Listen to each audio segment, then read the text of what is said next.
What is going on, everyone? I'm back on the mic today from Spectral Sound, and welcome to today's video. And in this tutorial, I'm going to show you how I remade the lead that Skrillex and Zomboy used in their collaborative remix of the song Ragga, originally by Skrillex. This is actually the third drop of this song. This is the only part where the lead comes in. But I'm going to play you a bit of this third drop here, and you can listen to it.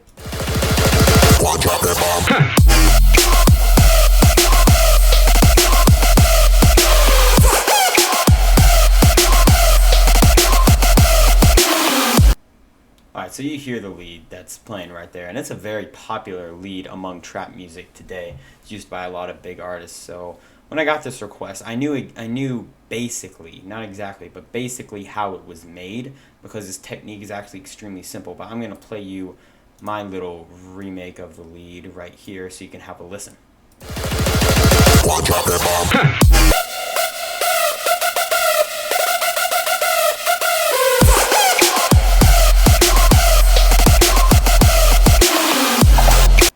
There we go.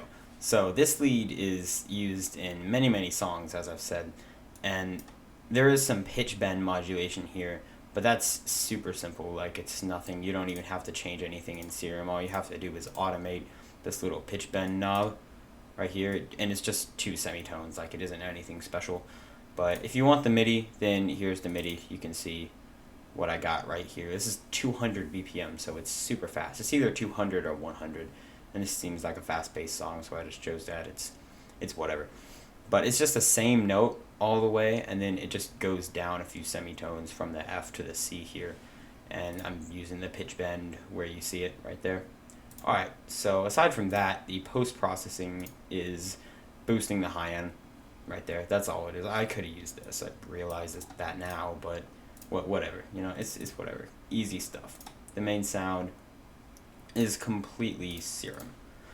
So let's get into this. Like I said, this is a very simple patch. It's saw waves. That's all this stuff is. So let me turn everything off, and I can take you step by step on how exactly I did this. All right. There's LFO 1 and there's LFO. Oh no, there is an LFO 2. Only LFO 1, and all this is doing is creating just a little pitch slidey action. You can hear it. It's just a super quick slide upward, and you can do that by modulating the master tune here. You just select LFO 1 on this matrix and select global and then master tune, and I just brought this down -13. Oh, and this has to be unipolar. Bipolar, it'll mess everything up. This would have to be centered to the middle. And also I brought this down 50 because it's just a little pitch slide. It's not a huge dip. If you listen to the original track, it's pretty static. So I just wanted to get a little bit of an attack there. Alright, I believe that's all I need for the matrix. Let's start with here. Like I said, it's a saw wave. This is what I got right now. So it's super high pitched. It's up 2 octaves. The unison is 16, so there's 16 voices, and the detune is up fairly high at 0.43. So you have a lot of voices, and it gets really detuned. Up in the high regions, it's harder to tell the detune. Like, whoa, what is that? It's probably the distortion. Oh yeah, let me turn off all the post-processing. You just have to remember that it ends with the EQ. Now it sounds like this. It's easier to tell that it's detuned when you play low.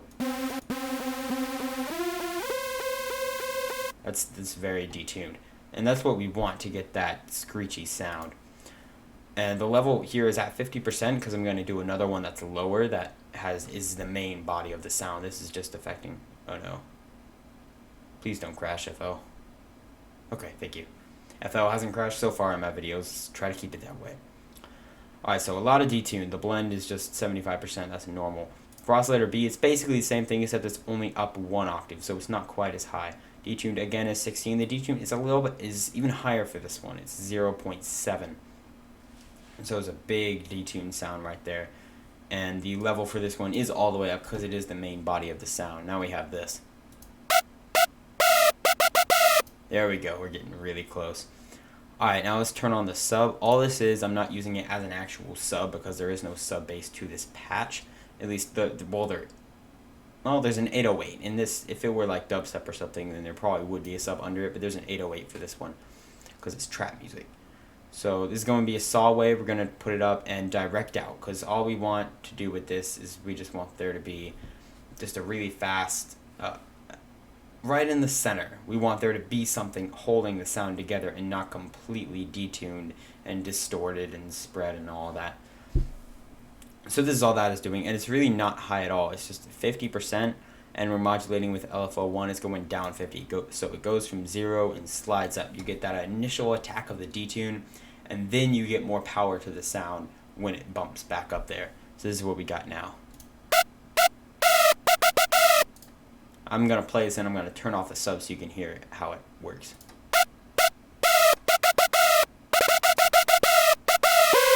So it's really quiet. It's just that little, just to back up the sound a bit. Alright, now I'm going to turn on the noise and the filter, because that's only the noise is going through the filter here. See, nothing else is selected. So we just have a bright white for this, and it's 40%. And it's going down 41 or 40 or whatever. Just it goes down to 0 with this LFO1. So again, we get the initial attack of the detune, and then some noise comes in to back it up, and we cut the low frequencies of the noise with this high 12. The cutoff here is at 244, and nothing else has changed. It's just ducking down those messy low ends to get a little bit of noise in there. All right. And also, you'll notice I didn't put this on envelope. If I were to put it on envelope, this is how it would work. That's what I would normally do. However, the longest note in this is just one beat here, or 1/4. So at the end of a note, we get just a little tick, and you can hear it. When it holds that long pitch bend note, we get a little tick at the end, which I actually kind of like that. You know, this is just preference, just to have that little attack at the very end. And okay, I believe that is it for this first part. If I had not missed anything, mono legato, that wouldn't really matter in this situation, but that's what I would do anyway.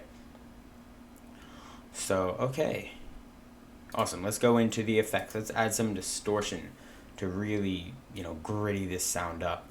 It's at 75, going down -75 with this LFO. So the distortion doesn't come in until this LFO reaches the bottom. So we're not distorting any of the pitch bend, because that sounds messy. Now this is what we got.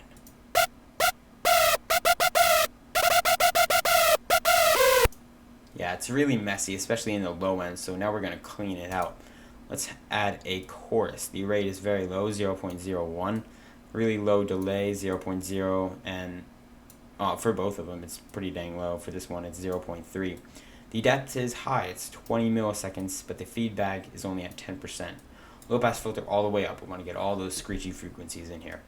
The mix is at 50%, so we're just mixing in a bit of that width, chorus going on.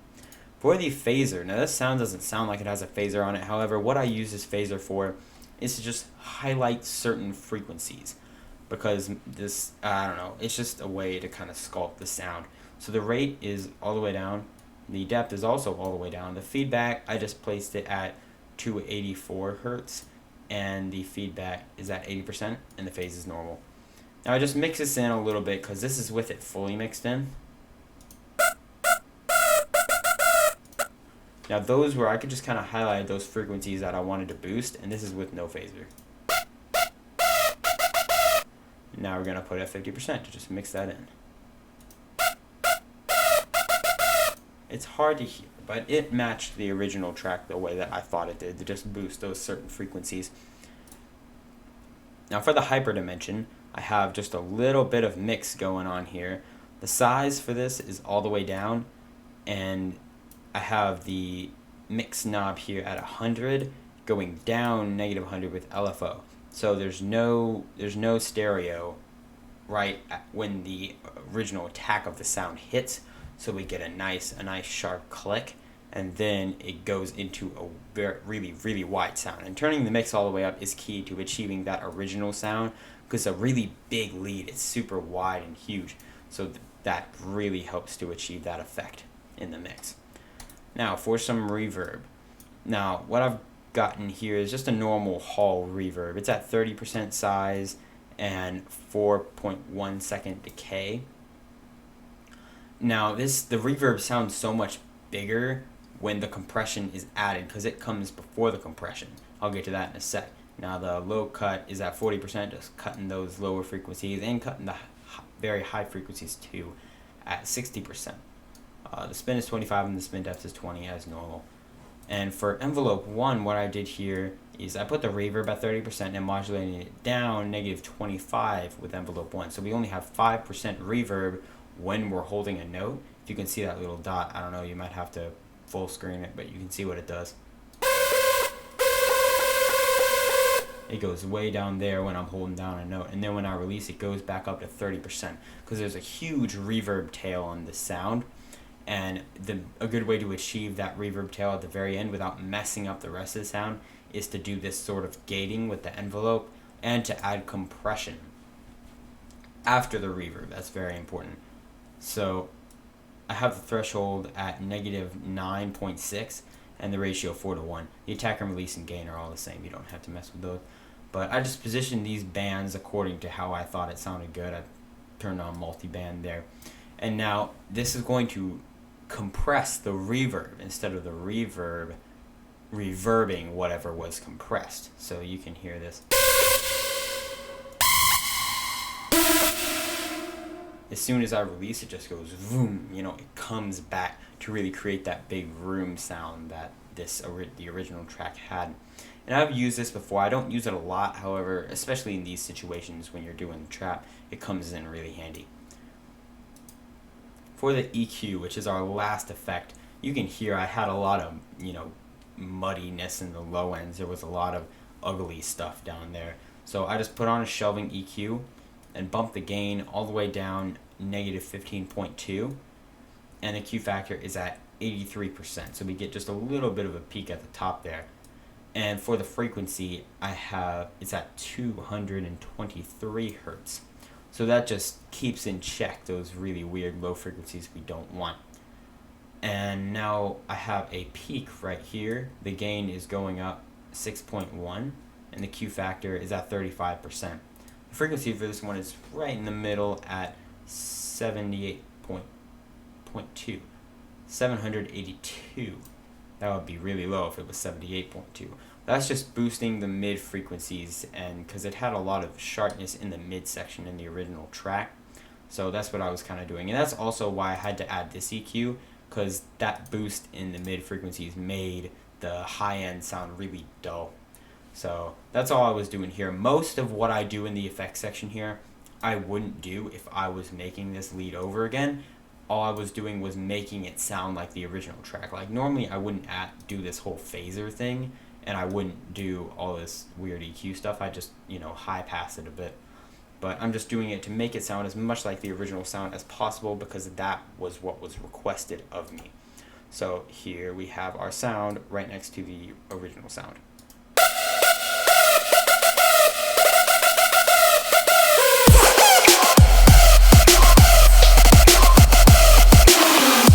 Alright, I hope you found this tutorial helpful. Leave a like if you did. Also drop a sub if you haven't already for more videos, at least one video weekly. Doing a lot of videos over spring break, as I have said in my previous tutorials recently. And as always, peace out.